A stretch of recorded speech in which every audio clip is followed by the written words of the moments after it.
His Tinder profile said he was 45, but he looked younger. Looking for a sugar baby. $700 weekly, no sex. It seemed too good to be true, but as a broke student, I took the chance.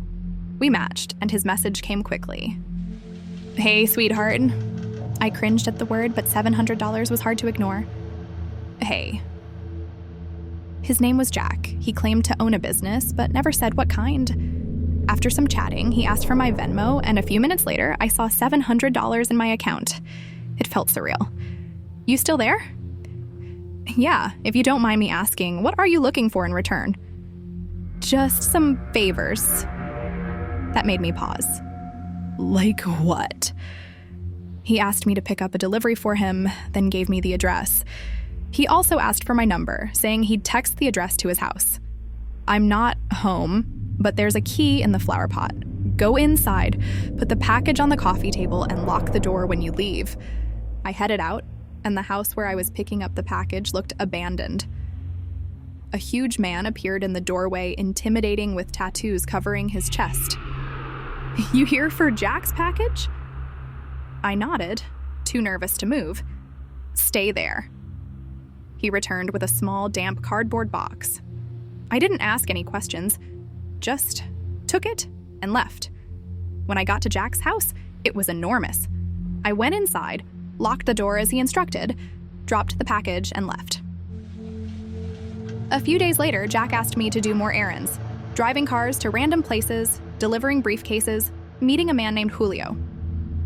Over the next few weeks, I made $3,500. The most unsettling request came when Jack asked me to spend the night at his house. He said he'd pay $1,000, provided I followed a set of rules. That's when things started to feel really wrong. The rules were strange. Lock the door when you enter.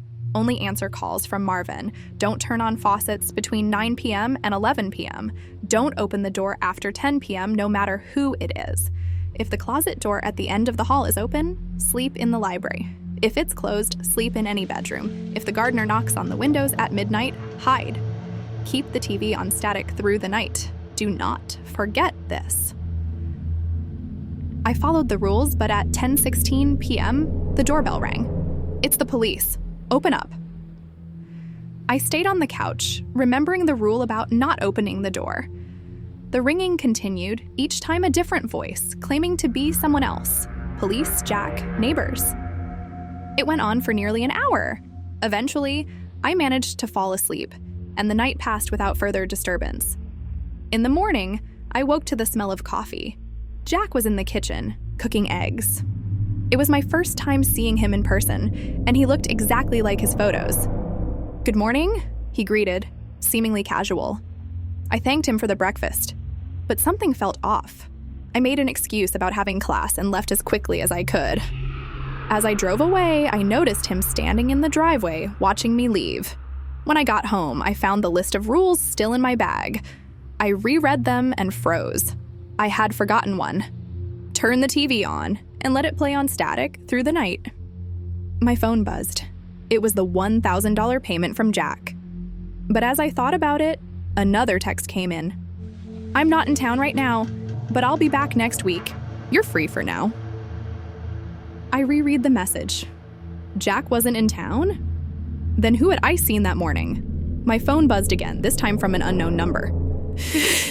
Did you forget something?